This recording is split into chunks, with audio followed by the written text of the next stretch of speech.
The constant flow of rich Indians moving to another country or taking up residency in another country can be a concern for India as it plans to reach the $5 trillion economy. I'm sure that this is not the first time when we are hearing this out. Such issues generally resonate in our ears. And this is the story for the day. Hello and welcome to Eduaura's Insight.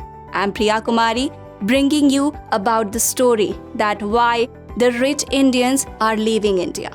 As per a recent estimate, about 30,000 to 35,000 rich Indians would have left the country in the past 5 years or so. Since 2018, every year around 5,000 to 6,000 millionaires have left India to settle in a Western country. India has been adding more millionaires than most other countries in the world every year. But have you ever wondered that why the rich Indians are leaving the country? The India's exodus of the rich is occurring due to a need for safety and security. Obviously, we want better work, better opportunities, more capital in the business, and a route to wealth diversification. For instance, if you look at the recent COVID-19 crisis, it has evoked a more vital need for a life of worries about full of hospitals and lineups. COVID has created complications for many executives. Several executives who have a job in another country but were stuck in India along with several Indians who stay in other countries to avoid triggering residency status in India are set to face tax and other regulatory problems as well. This is more so where we see employees stranded in India due to COVID-related challenges or have decided to stay with their family in India during difficult times. And as the climate crisis worsens, people want a place where they can raise their families without the air pollution they breathe in. Apart from this, there are other reasons as well. Number one reason being losing power of the Indian passport. Between 2014 and 2021, the Indian passport's ranking fell from 76 to 90 on the Henley's Passport Index. The Henley's Passport Index ranks the passport of the countries according to the number of destinations their holders can visit without prior visa. Visa-free travel is a sign of a country's economic power and also ease of doing business for its citizens. Don't you think so? Yes. Japan, Singapore, Germany, and Finland are some of the top countries in the list.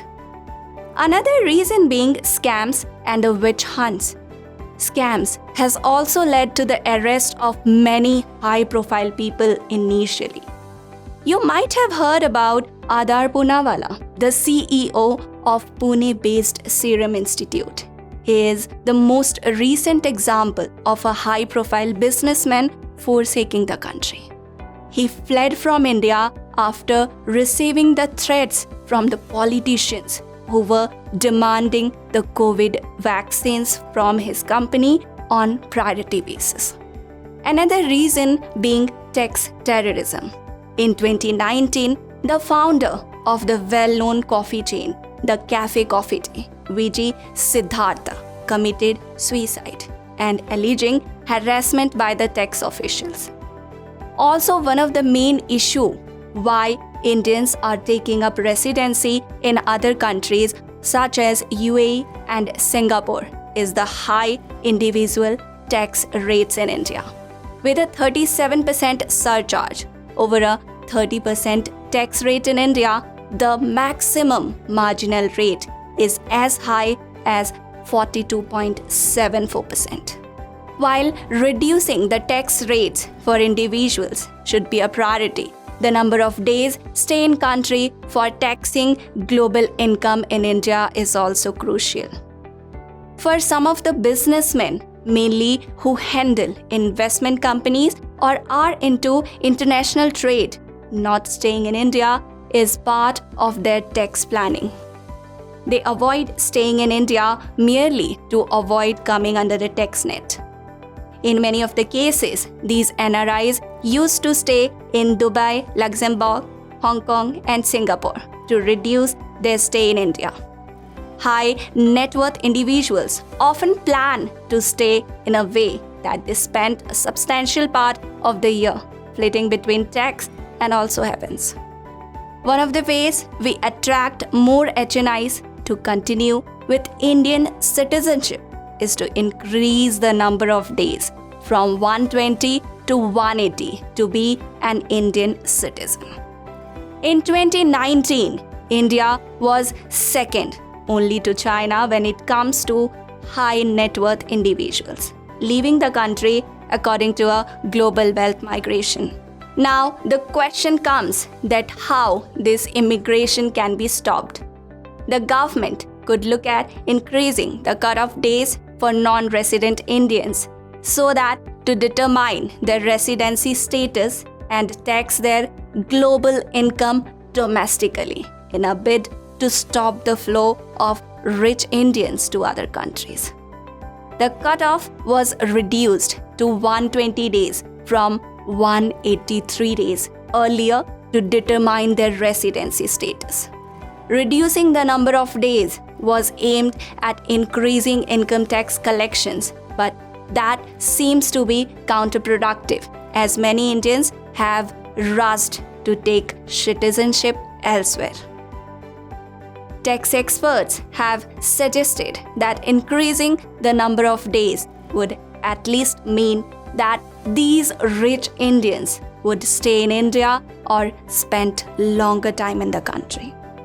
This would also result in more GST collections and other incremental revenues on their spending in India. The government in 2020 changed regulations for the Indian citizens and persons of Indian origin visiting the country. The government said that for tax purpose, an individual will be treated as an Indian. So that's it for today. For more updates, stay tuned with us. Thank you so much.